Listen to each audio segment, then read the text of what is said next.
Welcome all. Today let us study about art and architecture in Mauryan period. In the Mauryan period, stone culture dramatically emerged as a principal medium of Indian artists. Earlier, wood was the chief material for most of the art forms. The Mauryas were famous for their art and architecture. Even the present day national emblem of India, the lion capital of Ashoka at Sarnatha, belongs to the Mauryan Empire. The patronization of Buddhism by Mauryan kings, particularly by Ashoka, greatly influenced the religious and political atmosphere as well as the art and architecture. As such, the Mauryan architecture bears a distinctive Buddhist stamp on it, as visible in the stupas, chaityas, viharas, pillars, and capitals, rock cut architecture, cave architecture, and sculpture. These elements of Mauryan culture are discussed below. Pillars. The tradition of constructing pillars is very old and it was prevalent in the Achaemenid Empire as well. However, Mauryan pillars are different from the Achaemenid pillars.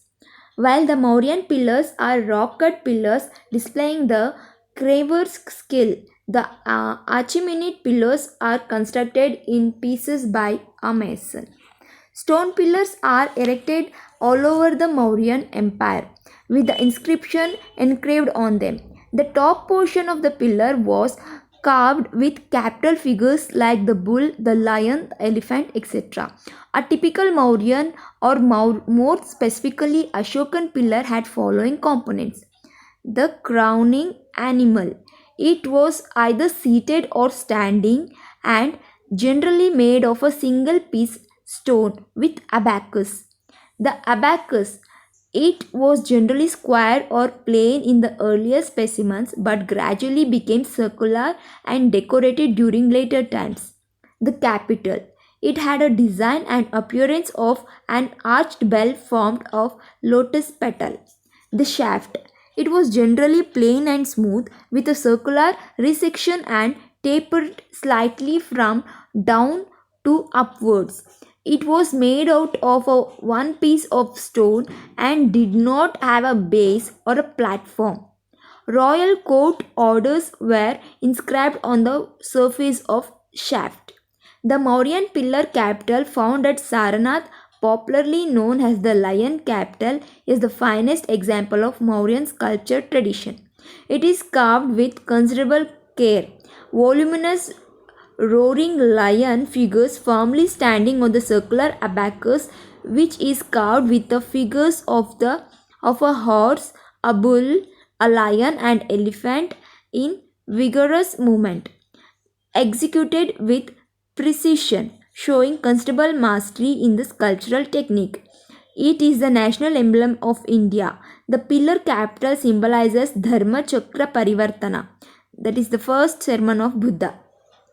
Sculpture. The mastery of Mauryan sculpture is visible in various pillars and capital, the stupas and the figures on its railing and gateways, etc.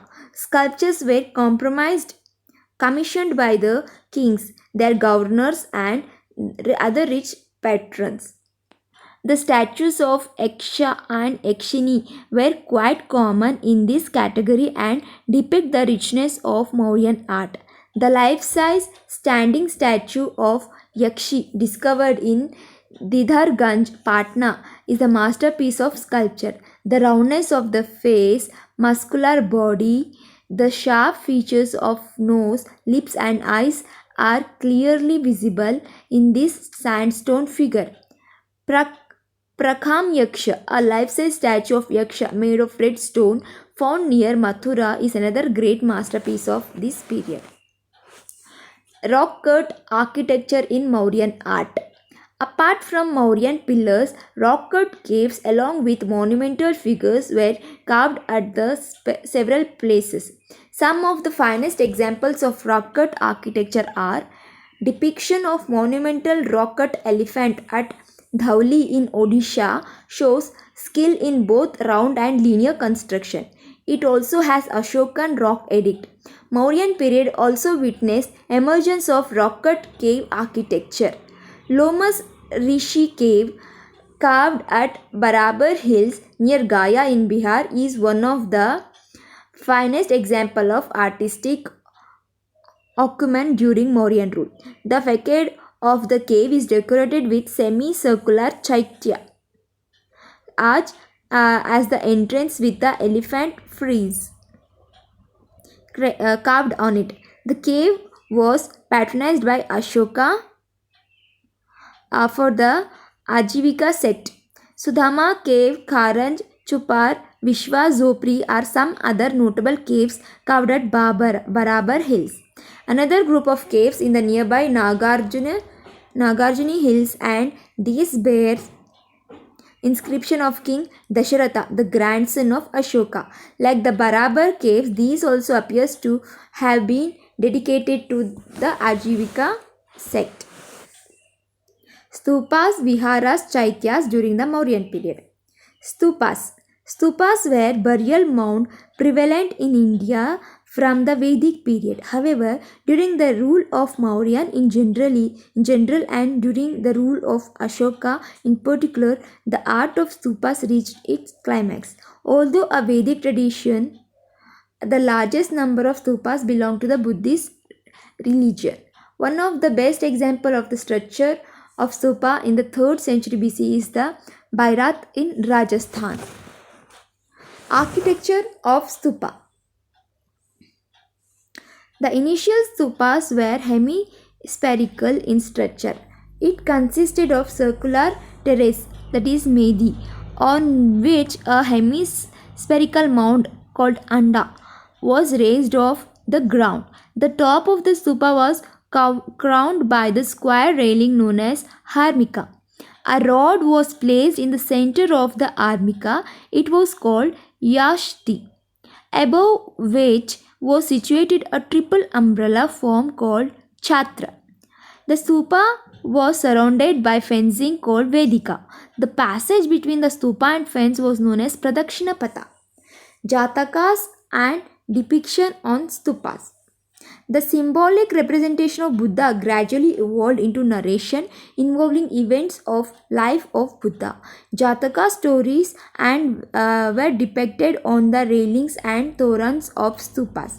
The main events associated with the life of Buddha which were frequently depicted were events related to his birth, lotus and bull, renunciation, that is horse, enlightenment, that is bodhi tree, dharma chakra pravartana, that is wheel, and mahaparinirvana, that is stupas. Among the Jataka stories that are frequently depicted are Chadanta Jataka, Vidura Pandita Jataka, Ruru Jataka, Sibi Jataka, Vesantara Jataka, and Shama Jataka. Next, Vihara.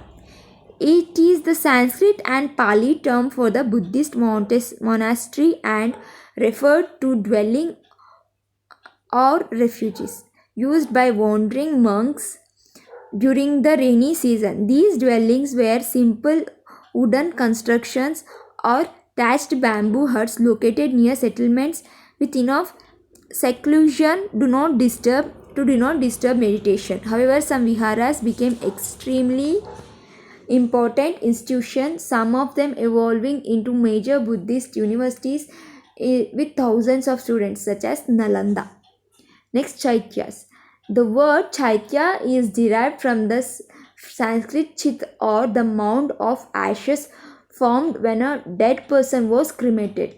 Hence, Chaitya meant the earthen mound built over the remains of holy relic and perhaps used as a prayer hall. It is essentially a shrine cell with a votive stupa placed in the center of aspidal end.